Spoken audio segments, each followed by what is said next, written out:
The live TV, सच सबसे आगे। नमस्कार, द लाइव टीवी आप देख रहे हैं, आपके साथ मैं हूं आदित्य कुमार। मुसलमानों पर जब भी कोई मामला बनता है, मीडिया, समाज, ये सब लोग इकट्ठा हो जाते हैं। वो मामला सही हो या गलत, उसमें अपना महिमा मंडन करना शुरू कर देते हैं। लेकिन जब मुसलमानों को बाइज्जत बरी कर दिया जाता है, तब मेन स्ट्रीम मीडिया में सन्नाटा छा जाता है।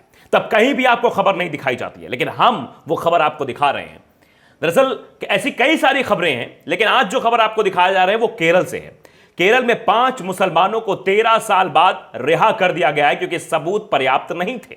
इसलिए अदालत ने उन सभी 5 लोगों को 13 साल बाद जेल से रिहा कर दिया गया। लेकिन सवाल यही है कि जिस तरीके से उस वक्त मीडिया ने महिमा मंडन किया था, अब मीडिया माफी मांगे और आए सामने और कहे कि ये लोग रिहा हुए, लेकिन ये चीजें नहीं बताई जाएंगी। तो आप समझिए उनके जीवन के वो 13 साल और बाद में उनके आने के बाद उनकी स्थिति क्या होगी, आप इसका अंदाजा लगा सकते हैं। फैजान ने एक ट्वीट किया है, बाकायदे मैकटूब नाम के एक वेब पोर्टल है, उसमें एक खबर लिखी हुई है, Kerala 5 Muslim men discharge by NIA court in explosive seizure case after 13 years. मतलब 13 साल बाद इन सभी 5 लोगों को एनआईए कोर्ट की तरफ से रिहा कर दिया गया, क्योंकि इनके पास कोई पर्याप्त सबूत नहीं मिल पाए इनको दोषी करार देने के लिए। दरअसल एनआईए अदालत ने 13 साल बाद ये रिहाई की है, क्योंकि उनके पास कोई सबूत नहीं था। किसी आरोपी व्यक्ति का कभी भी सामग्री के कब्जे से कोई संबंध सामने नहीं आया। उनके अनमोल जीवन के 14 साल कौन लौटाएगा, यह बहुत बड़ा सवाल फैजान ने भी पूछा है अपने ट्वीट के जरिए। Discharge as there was no evidence to show that any of accused person ever had any connection with the possession of the material। यानी किसी भी तरीके कोई मटेरियल नहीं आया, कोई भी ऐसा प्रूफ नहीं आ पाया जिस वजह से इन लोगों को जेल में रखा जाए। 5 लोगों को रिहा कर दिया गया। लेकिन सवाल हम वही पूछना चाहते हैं कि क्या अब मीडिया में कहीं इस बात की चर्चा हो रही है? नहीं हो रही। उस वक्त तो आपने देखा होगा, जब भी मुसलमानों पर कोई मामला आता, ना जाने किन किन शब्दों से उनको महिमामंडित किया जाता है, लेकिन अब हर तरफ सन्नाटा है। तो आप समझिए केरल हाईकोर्ट ने 13 साल बाद संगीन आरोपों के तहत गिरफ्तार किए 5 मुस्लिम नौजवानों को कल बरी कर दिया। इस मामले में 16 मुस्लिम नौजवानों को आरोपी बनाया गया था। अब उनकी रिहाई कब होगी, यह भी अभी तक सवाल फिलहाल बना हुआ है। देखिए, बाकायदे द हिंदू ने इस खबर को अपने जगह दी है कि सिमी केस, ये सिमी केस था, SIMI case, high court acquits 5 convict by NIA court. यानी 5 लोगों को एनआईए कोर्ट ने 5 दोषियों को बरी कर दिया है।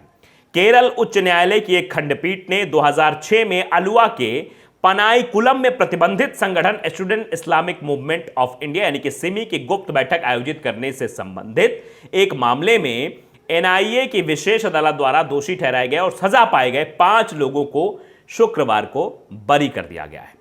एनआईए अदालत ने पहले और दूसरे आरोपी को 14 साल के कठोर कारावास की सजा सुनाई थी, जबकि 3 अन्य आरोपियों को भारतीय दंड संहिता IPC की धारा 124A के तहत जो राजद्रोह का मामला होता है, उसमें गैर कानूनी गतिविधि अधिनियम के प्रावधानों सहित विभिन्न धाराओं के तहत 12 साल की सजा सुनाई थी। विशेष अदालत ने 11 आरोपियों को फिलहाल बरी कर दिया है।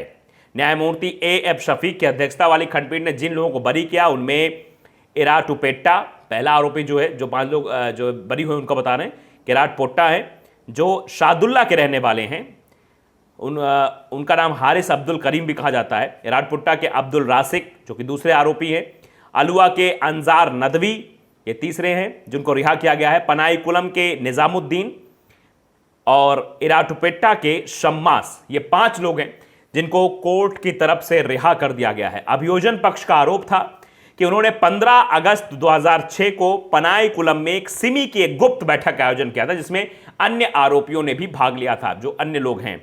अभियोजन पक्ष के अनुसार वे देशद्रोही और भड़काऊ लेखन वाले पर्चे लाए थे। आरोपियों ने अपनी अपील में दलील दी कि यह साबित करने के लिए कोई सबूत नहीं है, बैठक सिमी ने बुलाई है। इसी तौर पर कह दिया बैठक सिमी ने बुलाई है, ऐसा कोई भी सबूत नहीं मिल पाया, जिस वजह से इन सभी को बरी कर दिया गया। लेकिन सवाल यही है, अब तो ये बरी हो गए हैं, लेकिन उस बैठक के लिए उस दस्तावेज जो कहा गया कि वो मिले, ऐसा मिले, उन सब चीजों को लेकर जो उनके खिलाफ जो महिमा मंडन मीडिया में किया गया, उसके लिए क्या मीडिया माफी मांगने आएगा, क्या समाज माफी मांगने आएगा? ऐसे कई सारे मामले हैं, अगर हम गिनाने लगेंगे तो बहुत सारे ऐसे मामले हैं कि आतंकी संगठन से ताल्लुकात रखते हुए 20 साल बाद किसी मुस्लिम को घर जाने की इजाजत मिली। उत्तर प्रदेश का ऐसा मामला था जिसमें 20 साल बाद वो अपने घर पहुंचा, लेकिन उसके वो 20 साल और साथ ही साथ उसके जीवन में तो जो हुआ और उसके साथ साथ उसके परिवार, उसके रिश्तेदार के साथ 20 साल जो सलूक आस पड़ोस के लोगों ने किया, जो समाज ने सलूक किया, क्या वो वापस लौट पाएगा? क्या चीजें फिर से सुदृढ़ हो पाएंगी? क्या सही हो पाएंगी? यह सवाल बहुत बड़ा है। छोटा सवाल लगता है आपको, एक छोटी बात लगती है, आपकी खबर छोटी लगती है, लेकिन आप समझिए वो बाइज्जत बरी होने वाले लोगों के 20 साल या 13 साल या 12 साल या 5 साल या 1 साल की बात कर लीजिए, उस दौर में उस परिवार में क्या पीड़ा सही होगी, इसका अंदाजा भी आप नहीं लगा सकते, इसका अवलोकन आप नहीं कर सकते। लेकिन हां, अब मीडिया शांत हो जाती है इन सब मामलों पर। 2-3 मामले हैं, मैं बता भी देता हूं। तेलंगाना का एक मामला था, भैंसा दंगा मामले में 14 साल बाद 25 मुसलमानों को बरी कर दिया गया, सबूत नहीं मिल पाए। दंगों में शामिल जो मामला था उसमें 25 मुसलमानों के खिलाफ पुलिस ने मामला दर्ज किया था। 11 तारीख को यह मामला हुआ था, 10 अक्टूबर 2008 को, और 11 तारीख को गिरफ्तारी हो गई थी। हालांकि पुलिसों को उचित सबूत के अभाव में बरी कर दिया गया। सबूत ही नहीं मिल पाए कि वो लोग दंगा फैलाने में थे, लेकिन हां, क्योंकि मुसलमान थे तो उनको दंगाइयों की श्रेणी में रखकर जेल में ठूस दिया गया। अब वो इज्जत बरी हो गए। कहीं भी खबर आपको नहीं दिखाई गई होगी। अगली खबर आप देखिए, न्यूज लॉन्ड्री ने बाकायदे एक बात लिखी है, एनएल इंटरव्यू लिया था। आतंकवाद के आरोपियों को अदालतें बाइज्जत बरी कर देती हैं, लेकिन समाज और मीडिया नहीं। यह सीधे तौर पर यह टॉपिक भी उठा था। यह टॉपिक इसीलिए उठा था क्योंकि समाज और मीडिया तो महिमा मंडन करना शुरू कर देता है। देखो आतंकी का बेटा आ रहा है, देखो आतंकी की मां आ रही है, देखो आतंकी का भतीजा आ रहा है, देखो आतंकी के रिश्तेदार आ रहे हैं, फूफा, ये पता नहीं फलाना ढिमकाना करके उनको महिमा मंडित किया जाता है, उनको प्रताड़ना दी जाती है। लेकिन आप अंदाजा लगाइए, जब वो बाइज्जत बरी हो जाते हैं तो क्या वही समाज, उसी समाज के लोग आते हैं उनसे माफी मांगने, नहीं हमसे गलती हो गई, हमने ऐसा बोल दिया था आपको। क्या मीडिया माफी मांगता है कि हमने उनके खिलाफ ऐसी महिमा मंडित खबरें चलाई थी, ऐसे महिमा मंडन किया था उनका?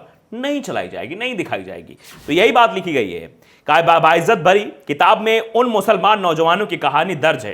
एक बाइज्जत बरी किताब है, उन मुसलमानों की कहानी दर्ज जिन्हें आतंकवाद समेत दूसरे देश विरोधी गतिविधियों में शामिल होने के आरोप में गिरफ्तार कर लंबे समय तक जेल में रखा गया। बाद में वो बाइज्जत बरी हो गए। अब समझिए, आतंकवादी गतिविधियों में शामिल होने के आरोप में लंबे समय से जेल में के बाद बरी हुए 16 मुस्लिम युवाओं की कहानी एकत्रित कर हाल ही में बाइज्जत बरी नाम की किताब छपी। इस किताब के लेखक पत्रकार मनीषा भल्ला और डॉक्टर अमीमुल्ला खान है, अलीमुल्ला खान, और इसमें बातचीत भी की गई है। न्यूज लॉन्ड्री ने बाकायदे इनसे बात की है। किताब के नाम के बाद प्रश्नवाचक चिन्ह क्यों लगाया गया है, बाइज्जत बरी, उसके बाद प्रश्नवाचक चिन्ह। इस सवाल के जवाब में मनीषा भल्ला कहती हैं कि लंबे समय तक जेल में रहने और कानूनी संघर्ष के बाद ये लोग कोर्ट से बाइज्जत बरी हो जाते हैं, लेकिन समाज, रिश्तेदार और मीडिया कभी बरी नहीं कर पाता। लोग दूरी बना लेते हैं। जब भी कोई बम धमाका होता है और पुलिस की गाड़ी आसपास से गुजरती है तो लोग डर जाते हैं। मीडिया बरी होने के बाद भी इन्हें आतंकी लिखता है। कानपुर के रहने वाले सैयद वासिफ हैदर खान एक बेहतरीन नौकरी करते थे, उन्हें गिरफ्तार किया गया। 9 साल के कानूनी संघर्ष के बाद वो बाइज्जत बरी हुए, लेकिन आज भी मीडिया उन्हें आतंकवादी लिखता है। ऐसे में बरी होने के बाद बस सलाखी नहीं होती, बाकी हर तरह की परेशानी होती है। भारत में लंबे समय से इस तरह खबरें आती रही। अभी हाल ही फिलहाल में कश्मीर मामले में भी बशीर अहमद 11 साल जेल में रहने के बाद बरी हुए। उन्हें गुजरात की राजधानी अहमदाबाद में साल 2010 के आतंकी निरोधी दस्ते ने गिरफ्तार किया था। बशीर अहमद एक एनजीओ के वर्कशॉप में शामिल होने गए थे, लेकिन उन्हें विस्फोटक रखने और आतंकवादी गतिविधियों की योजना बनाने के आरोप में जेल में डाल दिया गया। 11 साल बाद बशर को अदालत ने बाइज्जत बरी कर दिया। मैं बेकसूर हूं तो मेरा गुजरा वक्त भी लौटा दो, यह बात बाकायदे उन्होंने बीबीसी से बात करते हुए कही थी कि अगर मैं बेकसूर हूं तो मेरा गुजरा हुआ वक्त लौटा दो, जैसे मैं पहले जीवन यापन कर रहा था क्या वैसे जीवन यापन कर पाऊंगा? वो सवाल भी बीबीसी से उस वक्त उन्होंने पूछा था। इतनी कहानियां हैं, आप समझिए, इसीलिए यह किताब लिखी गई है, बाइज्जत बरी और क्वेश्चन मार्क लगाया गया है। एक मामला मैं और आपको बता देता हूं। गुजरात देखिए, 9 मार्च 2021 में बीबीसी की खबर है, 20 साल बाद 27 मुसलमानों को इंसाफ मिला है। 20 साल बाद सूरत की एक अदालत ने बीते शनिवार, यानी जब यह खबर लिखी गई है 9 मार्च 2021 को शनिवार, 20 साल बाद प्रतिबंधित संगठन student Islamic movement of India यानी सीएम के साथ कथित रूप से जुड़े कुल 127 लोगों को बरी कर दिया गया। इस मामले में गिरफ्तार किए गए लोगों में से 5 लोगों की मौत भी हो चुकी है। गुजरात पुलिस ने इन लोगों को सूरत के एक होटल से गिरफ्तार किया था। पुलिस ने अपनी शिकायत में कहा था, इनको जो गिरफ्तार किया गया वो लिखा गया कि तत्कालीन गैर कानूनी गतिविधि अधिनियम 1967 का उल्लंघन करने की वजह से गिरफ्तार किया गया था। आप समझिए, ये लोग जेल में थे, बाहर आ गए। बाहर आने के बाद अब ये क्या फिर से अपना वैसा ही जीवन बिता पाएंगे? ये बहुत बड़ा सवाल है। जियाउद्दीन सिद्दीकी कहते हैं कि हमने लगभग 11 से 13 महीने जेल में बिताए और हमें उच्च न्यायालय जमानत मिली। हर महीने एक तारीख थी और फैसले की 20वीं वर्षगांठ है। अदालत ने उस मंजूरी को अमान्य घोषित कर दिया है जिसके तहत इन लोगों को गिरफ्तार किया गया था। हमें साल 2001 में गिरफ्तार किया गया था। इसके बाद मीडिया ट्रायल हुआ। समाज में हमें अलग थलग करने के लिए हम पर आतंकवाद, सांप्रदायवाद और जादू टोना करने जैसे आरोप लगाए गए। लोग हमसे बात करने तक से डरते थे।